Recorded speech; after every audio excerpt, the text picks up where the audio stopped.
solve this particular Advent of Code problem using Clojure. This attempt is motivated by a similar attempt made by Robert Martin that I saw earlier today, also using Clojure.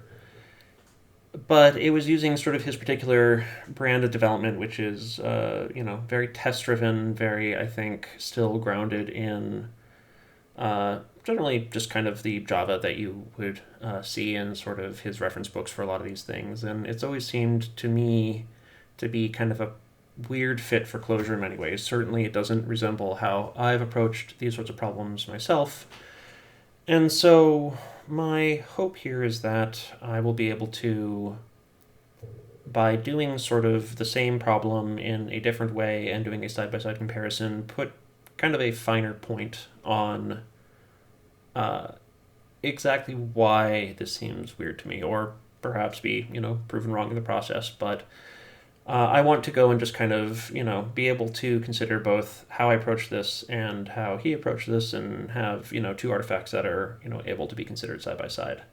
I've taken some pains to make sure that I'm coming at this problem fairly cold. I did not go and watch all 2 hours of the Uncle Bob video. I just sort of skipped around to get a sense of how he was approaching it. I've glanced over this prompt. I've not done a close reading. And so, with that said, let's get started. This, appears to be a three-dimensional Conway's Game of Life. The neighbors here are 26 other cubes, so that's 3 to the third minus 1. So yeah, let's start with that. Given a 3-tuple here, let's just go and generate all the tuples that are its neighbors.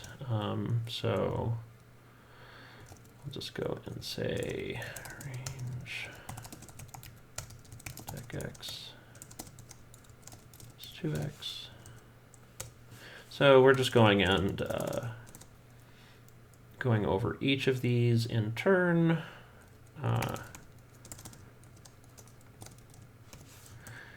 4 here is useful just because it gives us the Cartesian product of all of these different coordinates, which is basically what we want here.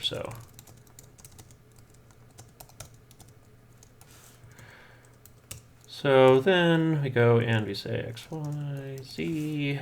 This will, of course, give us the one that we don't want, which is the same thing that we got in the first place. So let's go and turn this into a set, and then disjoin x, y, z.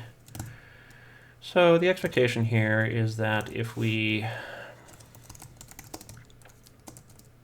get a whole bunch of these things, and so the count of this is, in fact, 26. These are all some combination of zeros, ones, and minus ones. So yeah, that seems about right. So then the problem here is that it is an infinite three-dimensional grid. So we need this to have a sparse representation.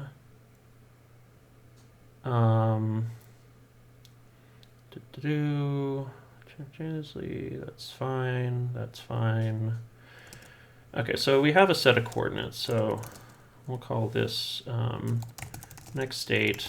We'll pass in a set of these coordinates. And we will say, for each coordinate, what are the neighbors?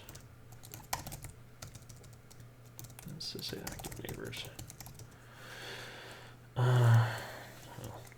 I'll be really fussy about this. So this is a special function which goes and takes a chord,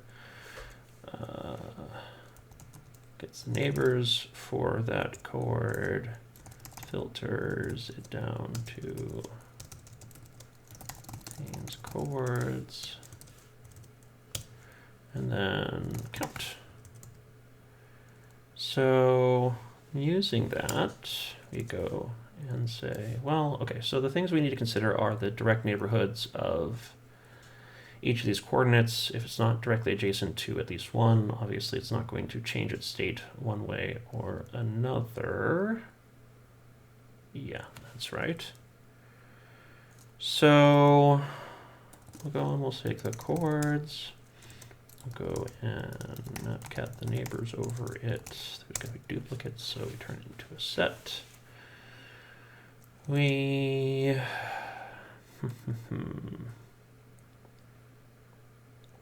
you then filter, and we say either, what was it? If it's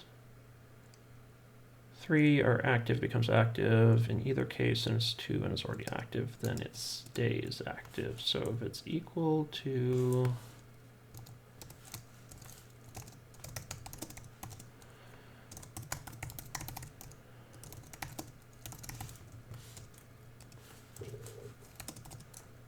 n or and contains chords chord.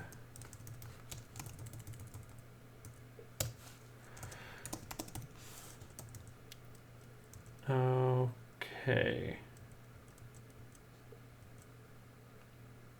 That looks right to me, but let's go and see. So consider the following initial state. So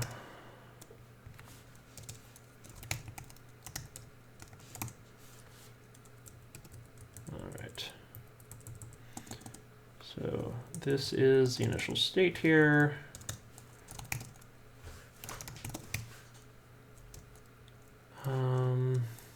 Let's go and say, so this is z equal to 0 implicitly, so we will say x is 1, y is 0, z is 0, x is 2, z y is 1, 0, and then all of these, which would be 0, 2, 0, 1, 2, 0, and 2, 2, 0. Okay. So we'll go and just paste this into here. We'll say next state chords is empty. All right, so, oh.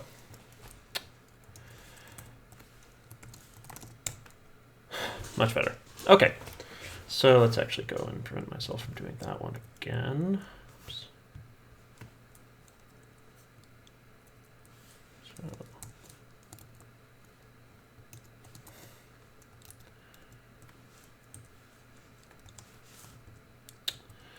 really need to go and fix this per edit at some point, but anyways, that'll do. So, okay. So just to go and kind of do a very rough, are you kidding me? Okay. This is next to set chords, yes, sure. There we go, 11. All right, so to go through this very quickly, 1, 2, 3, 4, 5, 6, 7, 8, 9, 10, 11 for one cycle. So that is correct. Again, very hand wavy here, but I'm not trying to be too precious about this. The proof here is in the fact that we're actually getting something that looks sort of plausible. We did get, in fact, 26 neighbors for a single coordinate. We did, in fact, go from the original input to the right number of outputs.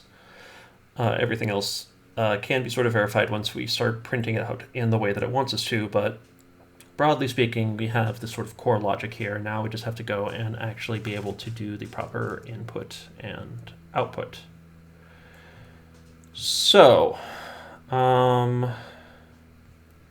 simulating, blah, blah, blah. The result of each is shown layer by layer. That's fine. So, where's my puzzle input? Okay, so it's just giving me a bunch of these hashes and dots here, and I need to go and turn that into the right number of things, and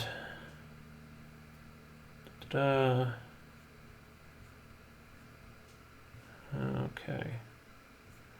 So yeah, pretty straightforward. Let's go and actually have a parse function now. And we can go and fill our previous input in here and be sure that this is still all the same, basically. So parse string, well, what do we want to call it? We'll call it this. And we will go and require photo string as stir. And let's see. It has been about 4 years since I was a professional Clojure developer, so some of these things are not exactly at the tip of my tongue anymore, but I believe that there is a, can I just do line seek of a string?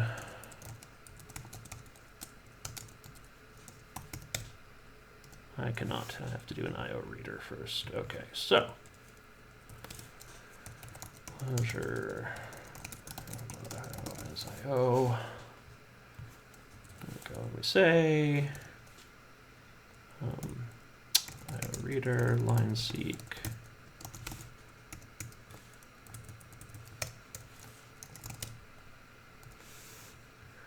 And you want that to be a file because you are just being really annoying here. So, okay, fine. IO.stringreader, is that right? I have a whole library called ByteStreams that would do this for me, but it seems a little overly much to go and actually, no, you don't like that. Okay. Base of local bootstrap.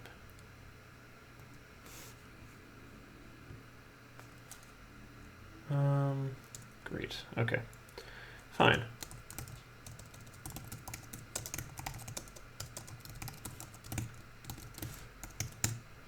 Yeah. Okay. Great. I'll take it, I guess. So,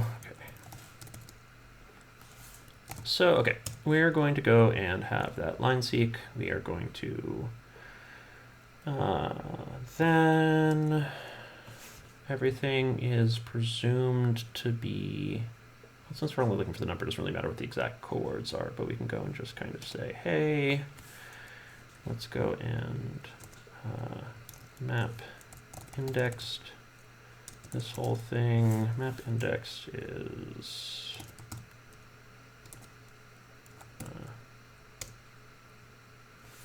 it does it with the ID first. Okay. So we're going to go and we're going to have index. We're going to have the line. We are going to assume that everything has a z index of 0 because that is sort of a safe initial assumption. So in that case, we are going to go and say L again. Let's go and actually call this Y. Let's go and call this X. X, C, if, when, equals C, X, Y, 0. So, and we're going to have to go and sort of flatten that out. Unfortunately, there's not a mapcat index as far as I know, so we'll just go and apply the concat the entire thing. We'll remove nil. And, oh, and let's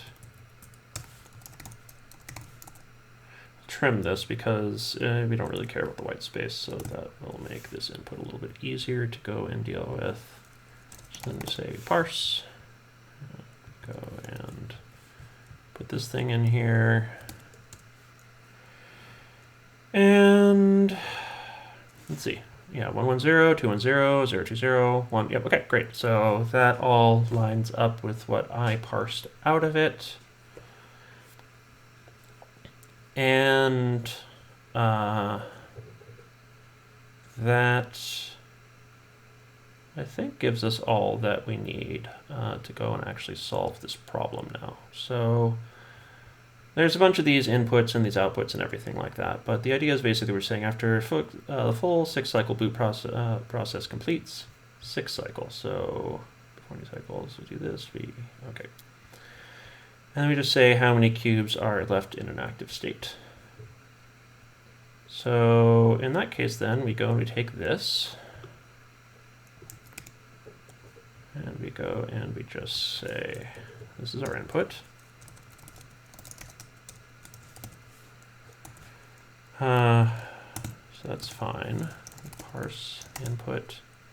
That looks plausible. And then we go and we say, well, let's just go and do this inline here. So we'll say input parse, next state, next state, next state, next state. I could be doing this with iterate, but let's just go and type it all out. Why not? Next state, count. Does not like that. Why does it?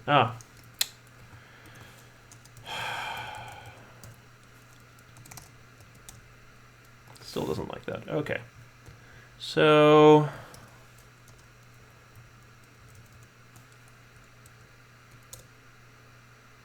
that's all fine. Contains does not work on lazy seek.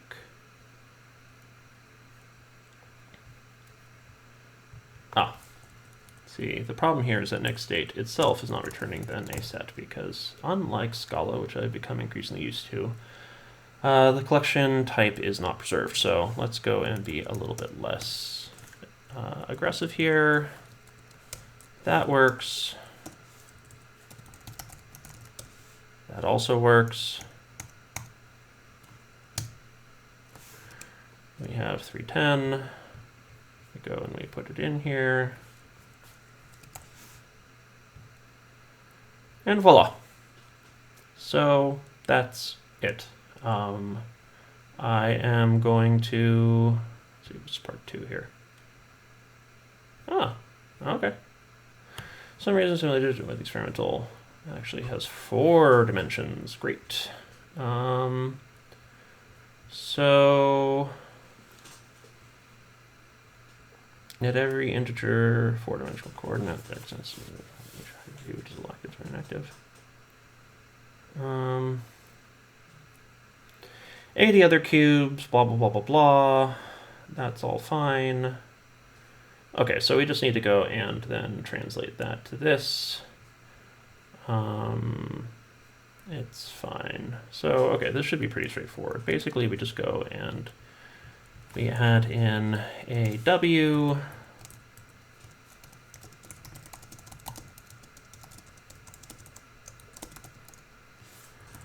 We added a W.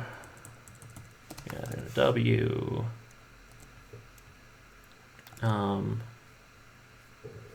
I think our input is still right. Okay, so we're still assuming that both of those are there. Let's just go and they say how many neighbors there are. It's 80, right? Because 3 to the 4 minus 1. So let's just go and quickly confirm.